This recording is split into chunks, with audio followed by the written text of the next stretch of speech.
Assalamualaikum warahmatullahi wabarakatuh. Alhamdulillahi rabbil alamin. Wabihi nasta'in ala umuri dunya waddin. Assalatu wassalamu ala asrafil anbiya'i wal mursalin Sayyidina wa maulana Muhammadin wa ala alihi wa sahbihi ajma'in. Amma ba'du. Puji syukur kehadirat Allah Subhanahu wa ta'ala yang senantiasa melimpahkan rahmat, taufik, hidayah, serta inayahnya kepada kita semua, di mana kita semua dalam keadaan sehat walafiat. Sholawat serta salam kita haturkan kepada junjungan kita, baginda Nabi Agung Muhammad sallallahu alaihi wasallam. Semoga kelak kita mendapatkan syafaatnya fi yaumil qiyamah. Amin. Para pemirsa dimanapun Anda berada, semoga kesehatan selalu menyertai Anda dalam setiap aktivitas. Pada kesempatan kali ini, saya akan berceramah sedikit tentang kewajiban setiap muslim dalam hal berdakwah.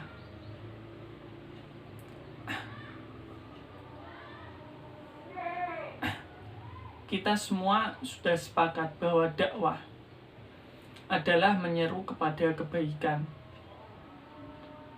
Dakwah mengajak kepada kebaikan dan juga melarang kepada keburukan.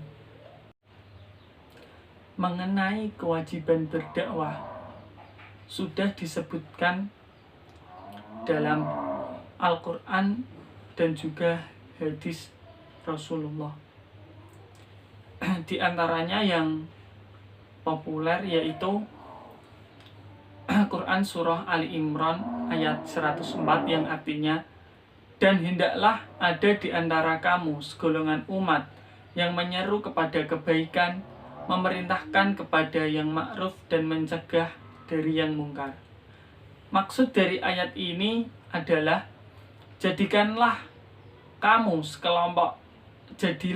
sekelompok orang dari umat yang melaksanakan kewajiban dakwah, di mana kewajiban ini berlaku bagi setiap muslim.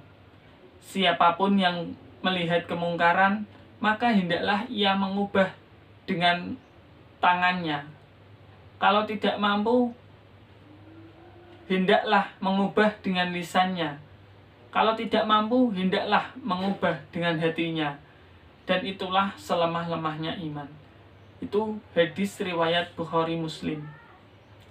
Maka ingatlah wahai kaum muslimin bahwa dakwah untuk menegakkan ajaran-ajaran Allah merupakan kewajiban yang disyariatkan dan menjadi tanggung jawab yang harus dipikul oleh kaum muslim seluruhnya. Artinya setiap muslim dituntut untuk berdakwah sesuai kemampuannya dan peluang yang dimilikinya. Oleh sebab itu, wajiblah bagi kita untuk senantiasa bersemangat dan berpartisipasi dalam berdakwah menyebarkan agama Islam kemanapun kita menuju dan di mana saja kita berada. Para pemirsa yang dirahmati Allah, dakwah dan amar ma'ruf merupakan prasyarat dalam membangun khaira ummah atau umat pilihan, sebaik-baik umat. Seandainya umat Islam tidak mau berdakwah, maka tentu mereka pasti mengalami kerugian dan kemunduran dalam beberapa aspek kehidupannya. Kemuliaan sekelompok benar-benar disebabkan karena dakwah, dan demikian pun dengan kehinaan mereka adalah karena meninggalkan dakwah. Allah Subhanahu wa ta'ala berfirman dalam surat Ali Imran ayat 110 yang artinya, kamu semua adalah umat terbaik yang dilahirkan untuk manusia menyuruh kepada yang ma'ruf mencegah dari yang mungkar dan beriman kepada Allah. Melalui ayat ini, Allah telah mengisyaratkan pemberian predikat umat terbaik bila memenuhi 3 syarat, yaitu mengajak kepada yang ma'ruf, mencegah dari yang mungkar, dan juga beriman kepada Allah.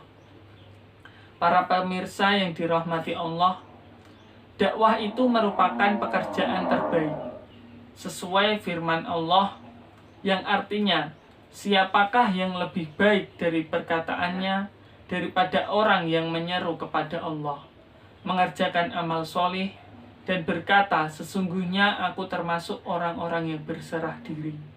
Quran Surat Fussilat ayat 33. Ayat ini dikukuhkan oleh sabda Rasulullah SAW yang artinya, sungguh jika Allah memberi petunjuk kepada seseorang melalui engkau atau dakwah engkau, maka itu lebih baik bagimu daripada engkau memiliki onta merah. Hadis riwayat Muslim. Dari ayat dan hadis di atas menjadi jelas bahwa dakwah merupakan perbuatan terbaik dan pelakunya akan dibalas dengan balasan yang besar. Maka dengan segera Rasulullah tetap tegar dalam berdakwah, walaupun diganggu, dipersulit, diancam, bahkan sampai mau dibunuh. Sehingga mereka telah memiliki kesiapan mental yang dapat diandalkan untuk menghadapi berbagai kemungkinan yang akan menghambat jalannya dakwah Islamiyah. Jadi orang dalam berdakwah itu harus kuat mentalnya. Karena bagaimanapun dakwah itu adalah sebaik-baik perbuatan atau perbuatan terbaik seperti yang dijelaskan dalam hadis dan ayat Al-Quran di atas tadi.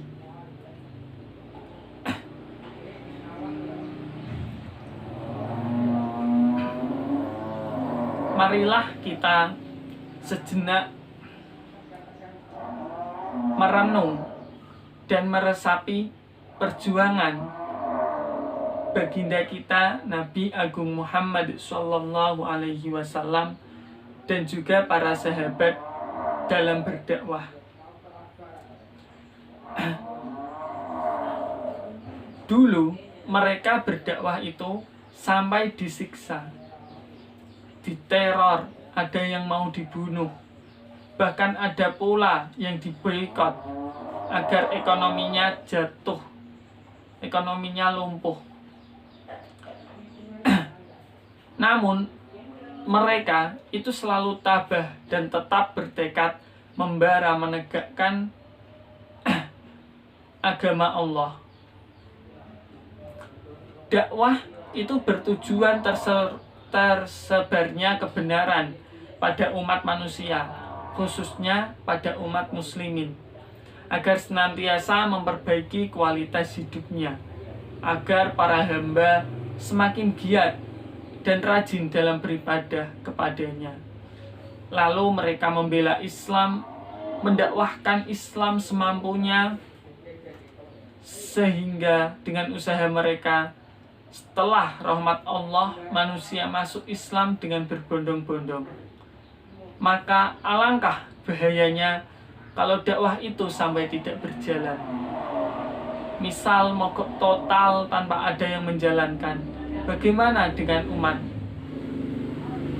yang ada di dunia? Pasti mungkin saja bisa kembali ke zaman jahiliyah. Itu jika tidak ada kegiatan berdakwah. Sebagaimana firman Allah yang artinya, dan peliharalah dirimu dari siksaan yang tidak khusus menimpa orang-orang zalim di antara kamu, dan ketahuilah Allah amat keras siksanya. Quran Surah Al-Anfal ayat 25. Demikian yang bisa saya sampaikan. Akhir kata, mari kita bersama-sama berdakwah, mengajak kepada yang baik semampu kita. Mungkin itu saja yang bisa saya sampaikan. Wallahul muwafiq ila aqwamit thoriq. Assalamualaikum warahmatullahi wabarakatuh.